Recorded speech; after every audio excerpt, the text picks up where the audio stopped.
Once you have an understanding of how the WEkEO harmonized data access works, you can also then start exploring some of the other scripts that we've provided that give you some introductory explanations about how the data from some of the satellites works, how you can access it and what's actually contained within the files, and then so there's some other notebook examples that give you a more applied usage of the data, showing different case studies.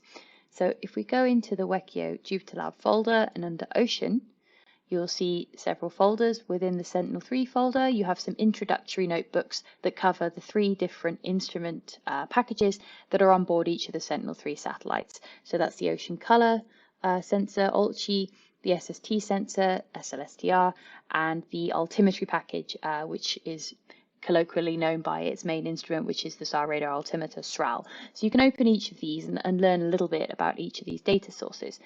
For an example, I'll just open the OLCI spatial interrogation example here. In this example, we go through a short notebook which shows you how to find an OLCI file, as we did before with the HTA script, but this time we're going to look at the level 2 product. It will introduce you a bit to Python, how to import netcdf files, conduct some basic operations, and ultimately to make some plots and understand how the data is flagged and quality controlled. As with all of the notebooks that you'll look at here, the first step is always to import the libraries, so that's what this first section does. And then following this, we import the functions we need for the harmonized data access. So these are the ones that we used in the previous video you may have watched on the harmonized data access. Then we here define a function of our own. So this is, you typically would define a function in Python when it's something that you want to use multiple times over several images, for example. Here we've got a flag that will allow us to, a function that will allow us to flag our data routinely, depending on what type of data we're looking at and what flags individually we want to use. After we've set that up, we move into the main part of our script here. So this section tells you a little bit about the data that we're going to look for. You gain a reminder that if you want to understand more about the Harmonized Data Access API in more detail, you can go back to the notebook in that section to review that. You can also have a look manually for the data that we're working with here through the WEkEO user portal. So this section here sets up the things you would need for the Harmonized Data Access API. So if you're going to run this yourself, you'll need to put in your username and password, which will generate the appropriate API keys in order to help you access the data. I've already pre-run this and then subsequently removed my username and password so that you don't all see it. But to do this yourself, you would need to add those within the quotation marks and then re-execute this cell. As with every notebook, you can execute a cell. Let's have a look at this example at the top here by just clicking on the cell and clicking play to execute it, and you'll see that it runs and the number grows. This is actually the end number of the whole notebook where I've run it before. So this is the 28th cell I've executed in this particular session. That's why it's incremented there. So back to where we were, this section here, as I said before, goes through and makes the query and downloads the data that we want to look at. And in this case, it's the Sentinel-3 OLCI level 2 data. So it's a slightly different data set ID to the example that we looked at in the HTA code.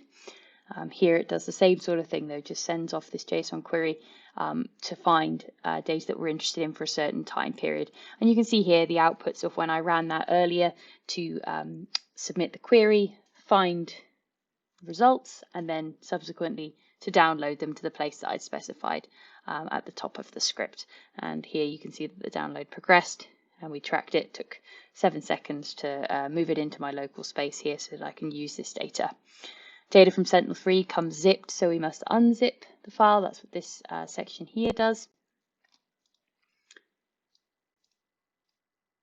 And then we start opening the data. So here we're using a function called xarray. This is essentially a library called xarray. It's a really useful library in Python. You'll probably use it a lot if you work with any kind of spatial data, but it works particularly well with netcdfs.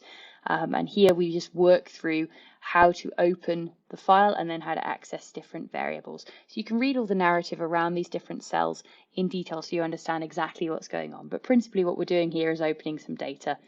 And we can very quickly in Python make an image from this data. So I've just used here plot.imshow. So this is from the matplotlib plotting library we import at the top.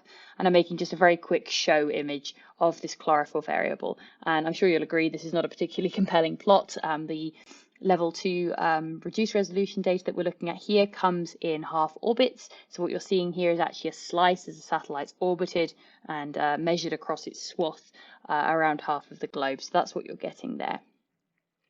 And we can make much prettier plots in Python. So that's actually what the next few sections work through. They also show you how to subset the data down a bit so that you don't have to work with the entire image that's there. So you're starting to see a bit more data and a bit more detail here as we subset down. But this is still not a very nice plot. You know, we don't know where this is. We haven't got a color bar. You know, we wouldn't want to put this in a scientific publication or anything. So this next section of the code uses a really great module from Python called Caterpie, which allows you to overlay geospatial data such as that from the netcdf files here onto a proper map, takes care of some of the projection, allows you to add features such as land masses, coastlines, rivers, etc. It's a really great library. I highly recommend you have a look at it. It's quite a modern one. If you've used Python before, you might have used basemap. That's kind of going out of use now, so Caterpie is what we've decided to use to replace this. So here we're loading in the coordinate system, which we'll need for the mapping of the data. So it's not enough just to have the actual variable we need. We also need the geocoordinates that are associated with that. Here we talk a bit about projections, and then you'll see we start setting up our new plot. And if you execute this, you get a plot that looks much, much more like something you might actually be able to use.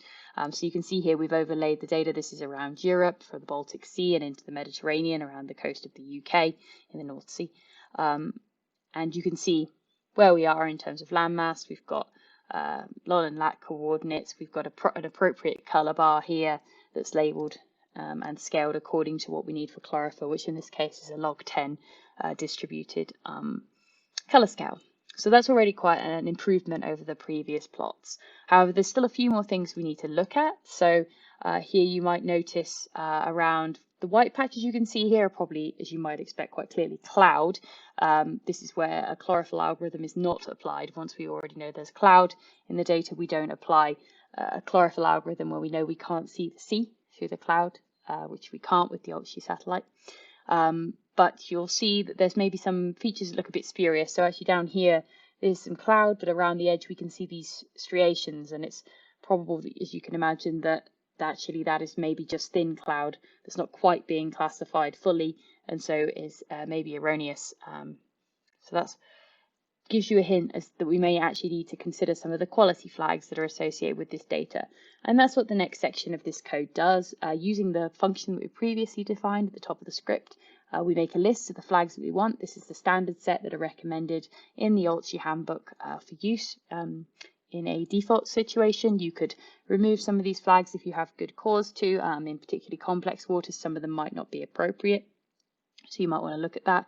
If you're interested in glinted areas, which actually can provide quite a bit of information, you might not want to plot with glint either, for example, in this case. But we're going to use the default set here. So this then creates a flag mask that we can use, and then we then recreate our plot with the quality flags applied. And this then gives us the highest quality data that we can get from the sensor.